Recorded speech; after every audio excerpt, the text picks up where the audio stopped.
how you doing? Hey, we're gonna try the Pro Mac 610 here again today. Now, I did some work to it, so let me go over that with you.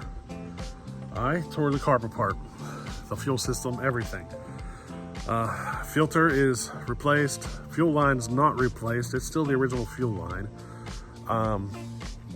Let me see what else I did. I did some metering lever work. I pulled the whole thing apart, replaced the metering lever, the needle, all that stuff. I went through all the gaskets. I mean, I went through this carburetor with a fine-tooth comb and just basically touched everything that I could think of except the check valve. I don't have check valves for this carburetor, so I basically did everything else. So we're gonna give it a try today and see what happens. Hopefully she tunes, but she may not. So we'll see. I'm suspicious that it won't tune. So let's give it a try and see what happens. I think we're gonna need a little bit more fuel than this carb is capable of doing. So, you know what I mean? There's only one way to find out. So that's what we're gonna do today before we take the next step. Alrighty.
Let me show you where we're at here.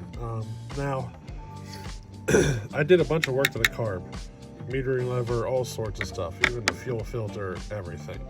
Now, I'm at a point now where I can open the choke all the way up, and it would run, but it was still a little lean. So she shut off on me, and I think it's because I got the jets too far out. I think I might have, caused a little bit of an air leak where it tightens into the carb, causing it to go lean on me and shutting off. So we're going to check and see where my screws are. They're pretty far. Okay, so here's half, 1,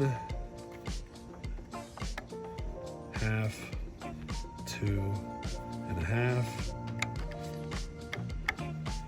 3.5. So 3.5 turns on that one. So half, 1, half, 2, half, 3.5. 3.5 turns on both screws. So that's probably what happened, what caused it to shut off, I'm thinking. I probably just got a little tiny bit of an air leak right there at the screw, and it caused it to shut off on me. Because I just kept turning the screws out and out further and further, And I think once I got to about 2 turns, I really didn't notice any changes. It seems like the sweet spot for tuning these carbs is around 1.5 turns or so. But once you get past 2 turns, you can just turn it out all you want, and it doesn't really make a difference. So that's where we're at. Now, we did solve the problem with the choke though, because before I had to keep the choke like this just to get it to idle. Now it's all the way up. So I definitely got some there, but we're gonna have to explore some other options here to get this thing to run right.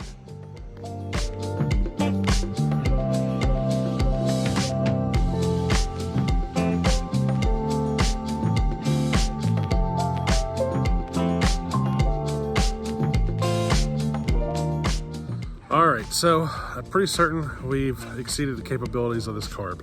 She is running better now. It's a lot closer in the tune, but it's still not there. It still wants more fuel. So there's a few different options here. And one of them is to replace the carb, or another one is to do a little modification to this current carb. And I think that's the direction I'm gonna go before I look at buying a carb. So what do you say in the next video? We see if we can get this carb opened up a little bit and get it to flow a little more fuel. But we don't want to go too far to where we can't tune it, you know what I mean?